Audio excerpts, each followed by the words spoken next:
We only have 3 buildings built for the fair that are still here. One is the Holiday Inn, which is now Marriott. The other, of course, is the Sun Sphere, and the other is this building, the Tennessee Amphitheater. This is where they had daily shows, and then at night they had a different performer here every night. Over here is hard to picture because it's changed a lot. All the way up through the festival lawn over there, it was water. This is where the original Court of Flags was. They call it the Court of Flags because they had a flag for every nation that participated in the World's Fair. It was a long concrete stage, and it was where Ronald Reagan spoke and where they had high school band concerts all day long. In addition to the Court of Flags right here, there were lots of little corporate pavilions. Like there was a geodesic dome that somebody had, and you could walk into these homes of the future sort of things. They had a solar home. On the other side was the World's Fair exhibit hall, and that was where it was like a big mall, kiosks and so forth that they sold new things. The chairlift sort of thing, it went over there, kind of across the water. The L&N station. They fixed it up for the World's Fair and made it a couple of restaurants. Here you go, sir. Thank you, ma'am. I appreciate that. The Foundry, built in 1871. This building was very well used during the fair. This was the Stroh House, and Stroh's was the official beer, and they had the Stroh House, and they had this oompa band playing all the time. And lots and lots of Strohs by the pitcher, and everybody was just having a great time.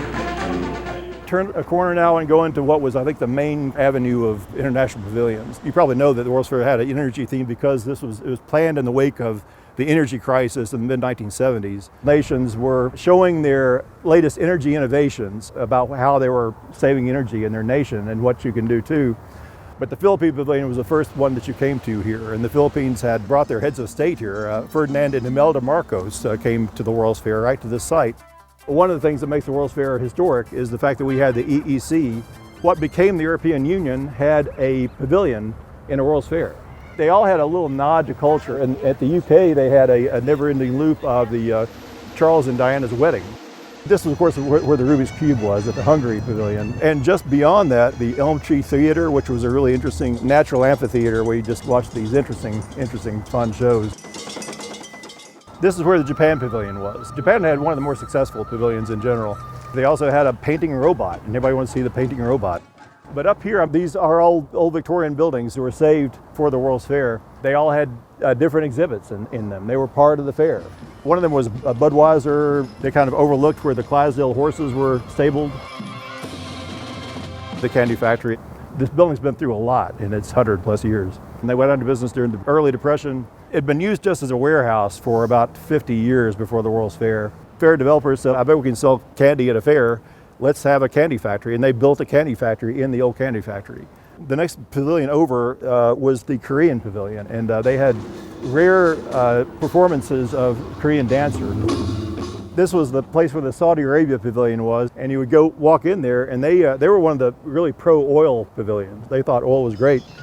Go around the corner to where the China Pavilion was. There was no question that was the biggest attraction of the fair because China had been this forbidden but very important country, and most of these people, it was their only chance to see something like this. The China line would reach from the China Pavilion and reach all the way back to the Tennessee Amphitheater. They would open the main gates and we'd start seeing it was like a stampede. It was a mess every day, but it was kind of exhilarating too. The China Pavilion was up here, and underneath it were 2 more pavilions in this basement, which were the Peru and Egypt pavilions. I worked for the World's Fair for about 10 months. Finished it up as a tour guide at the Egyptian Pavilion. The Egyptian Pavilion had ruins from the tomb of Queen Hatshepsut. The Peru Pavilion, which had a mummy, and there was actually an unwrapping of this mummy. Beyond here was the amusement park, which had the biggest Ferris wheel in the world. Down there was also an arcade and the TVA Pavilion, which very appropriately was in a barge. Right next to Cumberland Avenue was the Australian Pavilion, and they had the big windmills, and they were very proud of their wind power. The US Pavilion was famous for its computer that had touchscreen technology. The IMAX Theater was right next to it. I think it was a 91 or something like that. They tore them both down.